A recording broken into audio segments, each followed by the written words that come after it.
Huling araw pero hindi naman kulong. Darren Espanto, pinanood niya si Cassie Legaspi habang nasa Itbulaga kung saan ay ongoing ang kanyang pag-host ni Cassie.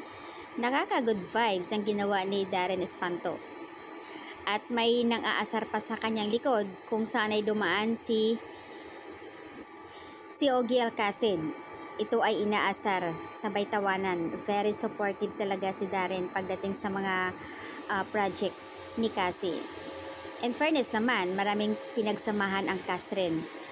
Unang-una na nga doon ang Pin Shop na lagi talaga silang magkasama.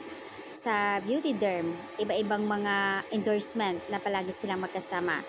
Last bonus pa ang kanilang movie, kaya naman mas lalong nakilala ang cast rin. At sa Itbulaga naman, kilalang kilala na si Darren. Sabay inaasar nga nila si Cassie na cast rin, malakas o sikat ang cast rin. Ayon sa comment dito, hay, ang sweet naman talaga, very supportive. Miss na namin kayo, cast rin. Ang gusto ko lang talaga kay Darren, very supportive, best friend or supportive more than best friends. Sinong nanonood ng Itbulaga kanina?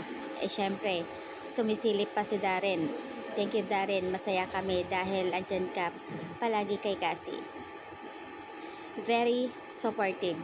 Ang cute lang talaga ni Darren dito sa kanyang yung reaction niya na pinanood niya si Cassie sa TV.